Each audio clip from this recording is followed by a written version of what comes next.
बच्चों, कैसे आप सब? आशा करती हूँ आप सब अच्छे होंगे, स्वस्थ होंगे। स्वागत है आपका इस कक्षा में। आइए आज हम पढ़ते हैं हिंदी व्याकरण का पाठ 14, पदबंध तथा वाक्य, पैरास एंड सेंटेंस। सबसे पहले हम पढ़ेंगे पदबंध। पैरास कई पदों के योग से बने हुए वाक्यांश को जो एक ही पद का काम करता है पदबंध कहते हैं। पदबंध शब्द दो शब्दों से मिलकर बना है, पद प्लस बंध। जब शब्द वाक्य में प्रयुक्त होता है तो पद कहलाता है तथा बंध का अर्थ है बांधना। या वाक्य में विभिन्न पद होते हैं, जब एक से अधिक पद मिलकर एक व्याकरणिक इकाई का काम करते हैं तो उस मिली हुई इकाई को पदबंध कहा जाता है। वाक्य में दो प्रकार के पदों का प्रयोग किया जाता है, कै स्वतंत्र, कै परस्पर बंधे हुए। इस प्रकार पदबंध एक से अधिक पदों से बने होते हैं। जटिल भावों की अभिव्यक्ति के लिए पदों के स्थान पर पदबंधों का प्रयोग होता, जैसे पेन मीरा का है, फर्श पर पड़ा पेन मीरा का। तो पहले वाक्य में पेन एक पद है, यह संज्ञा है। दूसरे वाक्य में फर्श पर पड़ा अंश पेन के साथ मिलकर एक व्याकरणिक इकाई बना रहा है। इसमें एक से अधिक पद है, फर्श पर पड़ा पेन, ये मिलकर एक व्याकरणिक इकाई का कार्य करते हैं। एक से अधिक पदों का यह समूह ही पदबंध है। वाक्य के उस भाग को जिसमें एक से अधिक पद परस्पर मिलकर एक व्याकरणिक इकाई का कार्य करते हुए विशेष अर्थ देते हैं किंतु पूरा अर्थ नहीं देते, वाक्यांश या पदबंध कहलाते हैं। पदबंध की विशेषता, रचना की दृष्टि से पदबंध में तीन बातें आवश्यक होती हैं। इसमें एक से अधिक पद होते हैं। ये पद परस्पर इस प्रकार संबद्ध होते हैं कि उनसे एक व्याकरणिक इकाई बनाई जाती है। पदबंध किसी वाक्य का अंश होता है। पदबंध मुख्यतः 5 प्रकार के होते हैं। सबसे पहले आता है संज्ञा पदबंध। जब कोई पद समूह वाक्य में संज्ञा का कार्य करता है तो उसे संज्ञा पदबंध कहते हैं। निम्नलिखित वाक्यों में स्थूल अंश संज्ञा पदबंध है। घर के सामने वाला पेड़ गिर गया, परिश्रम करने वाला छात्र उत्तीर्ण होता है। सर्वनाम पदबंध, वाक्य में सर्वनाम का कार्य करने वाले पदबंध सर्वनाम पदबंध कहलाते हैं। निम्नलिखित स्थूल अंश सर्वनाम पदबंध है। तकदीर का मारा वह यहाँ आ गया, सदा प्रसन्न रहने वाले तुम उदास क्यों बैठे हैं। विशेषण पदबंध, वाक्य में विशेषण का कार्य करने वाला पदबंध विशेषण पदबंध कहलाता है। निम्नलिखित वाक्यों में स्थूल अंश विशेषण पदबंध है। वे अत्यंत मेहनती विद्यार्थी हैं, आपके समान बुद्धिमान लोग कम ही लेते हैं। क्रिया पदबंध, जब वाक्य में एक से अधिक क्रियापद एक साथ मिलकर एक समूह बनाते हैं तो वह क्रिया पदबंध कहलाता है। निम्नलिखित वाक्यों में स्थूल अंश क्रिया पदबंध, मोहन ने चाय पी ली है, सपेरे ने सांप पकड़ लिया है। क्रिया विशेषण पदबंध, वाक्य में क्रिया विशेषण का कार्य करने वाले पदबंध क्रिया विशेषण पदबंध कहलाते हैं।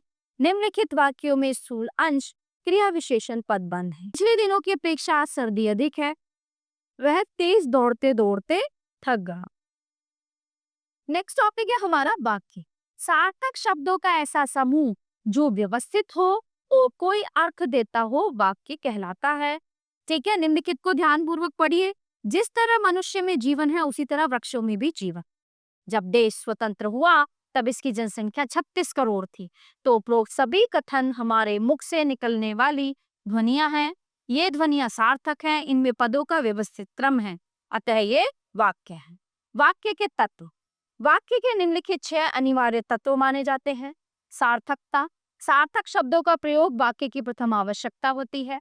निरर्थक शब्दों का समूह वाक्य संरचना नहीं कर सकता। ऐसे शब्द वाक्य में सार्थक शब्दों के साथ तभी प्रयोग किए जा सकते हैं जब वे भी कुछ अर्थ दे, जैसे क्या चै लगा रखी है, कुछ पानी वानी लाओ। यहाँ निरर्थक शब्द है चै, नाहक बोलने तथा वाणी आदि वगैरह के लिए प्रयुक्त किए गए हैं, अतः ये निरर्थक होकर भी सार्थक हो उठे हैं। योग्यता, शब्द सार्थक होने के साथ प्रसंग के अनुसार अर्थ देने की योग्यता रखते हूँ। उदाहरणार्थ घोड़ा घास पीता है। नहीं, वाक्य में सभी शब्द सार्थक होने पर भी ये सही अर्थ देने की योग्यता नहीं रखता, क्योंकि घास खाने का पदार्थ है, पीने का नहीं है। तो इसे घोड़ा घास खाता है क्रम में रखेंगे, तभी ये योग्यता की शर्त पूरी कर सकेगा। फिर है आकांक्षा। आकांक्षा का अर्थ है इच्छा। वाक्य में प्रति प्रश्न की इच्छा नहीं झलकनी चाहिए, अपितु उसका पूर्ण अर्थ निकलता हो। जैसे दिन में सोता है, यहाँ प्रति प्रश्न उठता है कि कौन दिन में सोता है। दिन में सोता है शब्द समूह आकांक्षा की शर्त पूरी न करने के कारण वाक्य नहीं माना जा सकता। आसक्ति या निकटता, आसक्ति या निकटता के पद एक दूसरे के समीप रहने चाहिए। ये तभी संभव है जब पूरे वाक्य का एक साथ उच्चारण हो, और यदि कुछ ठहराव या बलाघात दिखाना हो तो विराम चिन्हों का प्रयोग किया जाता है।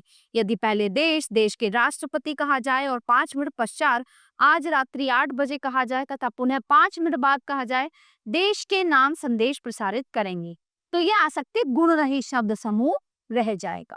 तो इस प्रकार मौखिक व लिखित कथन निकटता का गुण लेकर वाक्य रूप में इस प्रकार होगा कि देश के राष्ट्रपति आज रात्रि 8 बजे देश के नाम संदेश प्रसारित। वाक्य में प्रयोग करने के लिए शब्दों का सही क्रम से प्रयोग किया जाना आवश्यक होता है। व्यवस्था के अनुसार पदों का संयोजन ही पदक्रम कहलाता है। जैसे उचित पदक्रम है श्रुति स्कूल का काम करती है, अनुचित पदक्रम है काम का स्कूल करती है श्रुति। फिर है अन्वय।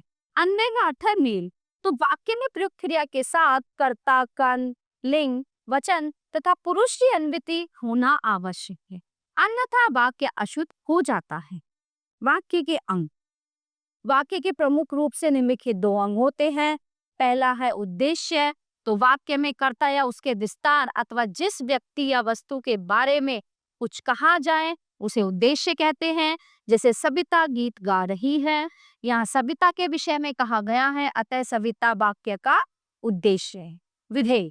वाक्य में कर्ता या उद्देश्य के बारे में जो कुछ भी कहा जाए उसे विधेय कहते हैं।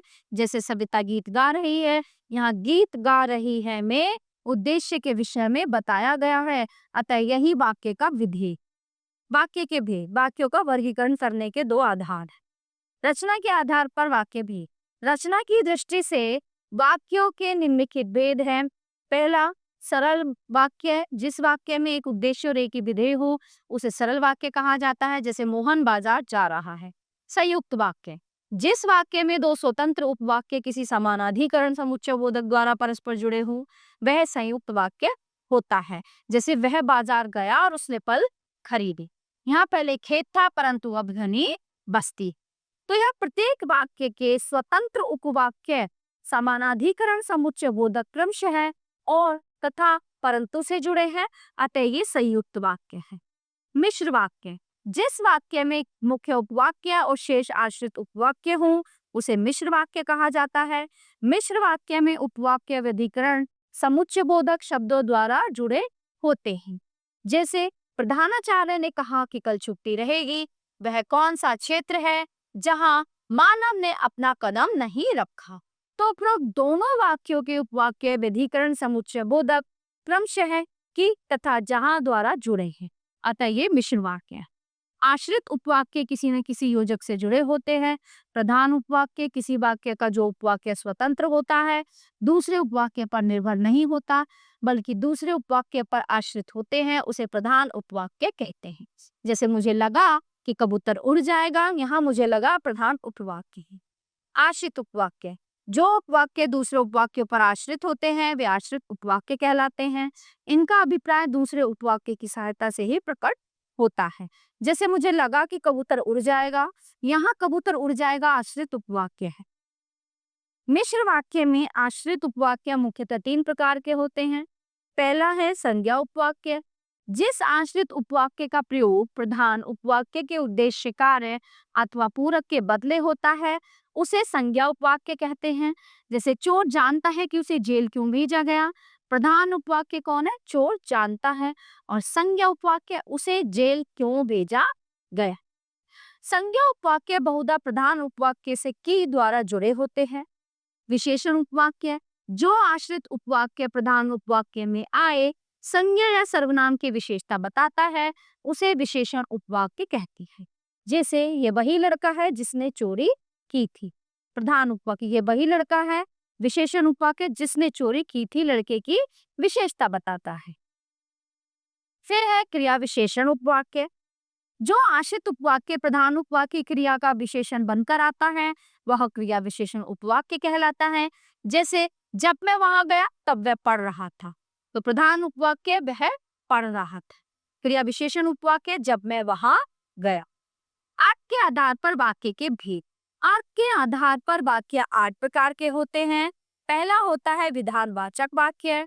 जिन वाक्यों में क्रिया के करने या होने का सामान्य कथन हो उन्हें विधानवाचक वाक्य कहते हैं। जैसे हिंदी हमारी राष्ट्रभाषा है। निषेधवाचक वाक्य, जिन वाक्यों से क्रिया के ना करने या ना होने का बोध हो उसे निषेधवाचक वाक्य कहते हैं। जैसे मैं आज नहीं। फिर आता है प्रश्नवाचक वाक्य, जिन वाक्यों से किसी कार्य अथवा विषय के संबंध में प्रश्न पूछने का बोध हो वे प्रश्नवाचक वाक्य कहलाते हैं। जैसे मैं क्यों नहीं आया, तुम कौन हो, वह कहाँ जाता है। विस्मयवाचक वाक्य, जिन वाक्यों से प्रसन्नता, आश्चर्य, घृणा, शोक जैसे भावात्मक आवेगों का बोध हो उन्हें विस्मयादिबोधक वाक्य कहते हैं। जैसे अरे इतना लंबा आदमी, आहा कैसा सुंदर दृश्य है, हाँ ये क्या हो गया। आज्ञावाचक वाक्य, जो वाक्य आज्ञा या अनुमति का बोध कराएं उन्हें आज्ञावाचक वाक्य कहते हैं। जैसे तुम यहाँ से बाहर चले जाओ। इच्छा सूचक वाक्य, वाक्यों से कर्ता की कामना, इच्छा, आशा आदि का बोध हो वे इच्छा सूचक वाक्य कहलाते हैं। जैसे ईश्वर तुम्हें चिरायु करे। संदेहवाचक वाक्य, जिन वाक्यों से कार्य के होने या करने में संदेह प्रकट हो वे संदेहवाचक वाक्य कहलाते हैं। जैसे अब तक रमेश जा चुका है। संकेतवाचक वाक्य, वाक्यों से एक क्रिया के दूसरी क्रिया पर निर्भर होने का बोध हो उन्हें संकेतवाचक वाक्य कहते हैं। जैसे यदि वह आता तो मैं चला जाता। वाक्य रूपांतरण, सरल वाक्य का संयुक्त वाक्य में रूपांतरण। सरल वाक्य सही, जैसे वह खाना खाकर सो गया, उसने खाना खाया और सो गया। भोर होते ही हम लोग लखनऊ जा पहुंचे, भोर हुई और हम लोग लखनऊ जा पहुंचे। मेरा स्वास्थ्य ठीक नहीं है, मैं नहीं जा सकता। मेरा स्वास्थ्य ठीक नहीं है इसलिए मैं नहीं जा सकता। मुझसे मिलने के लिए प्रतीक्षा करनी पड़ेगी। यदि मुझसे मिलना है तो प्रतीक्षा करनी पड़ेगी। सरल वाक्य का मिश्र वाक्य में रूपांतरण, अधिकारी बनने पर भी उसका व्यवहार मधुर है, यद्यपि वह अधिकारी बन गया फिर भी उसका व्यवहार मधुर है। अमित कृपण है, सुनील उदार है। अमित योग्य है परंतु सुनील उदार है। काले चश्मे वाले आदमी को ये फूल दे दो, ये फूल उस आदमी को दे दो जिसने काला चश्मा लगाया हुआ है। ये सत्य है वह कल यहाँ आएगा। ये सत्य है कि वह कल यहाँ। संयुक्त वाक्य का मिश्र वाक्य में रूपांतरण, उसने मुझे देखा और चल दिया, जब उसने मुझे देखा तो चल दिया। इसका मुझे भय था और यही हुआ, जिसका मुझे भय था वही आगे भी सेम। सरल वाक्य का मिश्र और संयुक्त वाक्य में रूपांतरण, सरल संयुक्त मिश्र। सूर्योदय होते ही अंधेरा चला गया, सूर्योदय हुआ और अंधेरा चला गया। जैसे ही सूर्योदय हुआ वैसे ही अंधेरा चला गया। तो इसी तरह से बाकी भी उदाहरण हम पढ़ेंगे ऐसे ही। ठीक है। आज की दृष्टि से वाक्य में परिवर्तन, विधानवाचक प्रफुल्ल 8वीं कक्षा में पढ़ता है। प्रश्नवाचक, क्या प्रफुल्ल 8वीं कक्षा में पढ़ता है? निषेधवाचक, प्रफुल्ल 8वीं कक्षा में नहीं पढ़ता है। आज्ञावाचक, प्रफुल्ल तुम 8वीं कक्षा में पढ़ो। विस्मयवाचक, अरे प्रफुल्ल 8वीं कक्षा में पढ़ने लगा। इच्छावाचक, काश प्रफुल्ल आखिरी 8वीं कक्षा में पढ़ता। संदेहवाचक, प्रफुल्ल 8वीं कक्षा में पढ़ता होगा। संकेतवाचक, यदि अनुमति मिले तो प्रफुल्ल 8वीं कक्षा में पढ़े। तो इस तरह से इन सारे तरीकों से सेंटेंस को बनाया गया। विधानवाचक से प्रश्नवाचक और निषेधवाचक में परिवर्तन।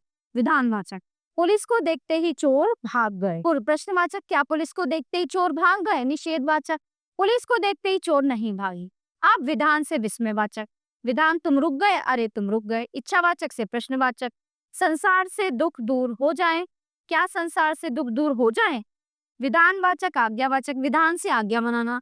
प्रवीण प्रतिदिन विद्यालय जाता है, प्रवीण प्रतिदिन विद्यालय जाया करे। वाक्य के अर्थ में बिना कोई परिवर्तन किए वाक्य का रूपांतरण। विधानवाचक, शेर से सभी डरते हैं। प्रश्नवाचक, शेर से कौन नहीं डरता? विधानवाचक, वह बहुत नीच है। प्रश्नवाचक, डाकू को कौन आश्रय देगा? प्रश्नवाचक, अपना पुत्र किसे प्यारा नहीं होता। विस्मयवाचक, ओह वो कितना नीच है। निषेधवाचक, डाकू को कोई आश्रय नहीं देगा। और विधानवाचक, अपना पुत्र सबको प्यारा होता है। ठीक है, तो ये था हमारा पाठ पदबंध और वाक्य जो यहीं पे समाप्त होता है। तो आशा करती हूँ प्यारे बच्चों आपको ये बहुत अच्छे से समझ आया होगा। मिलते हैं अगली कक्षा में। धन्यवाद।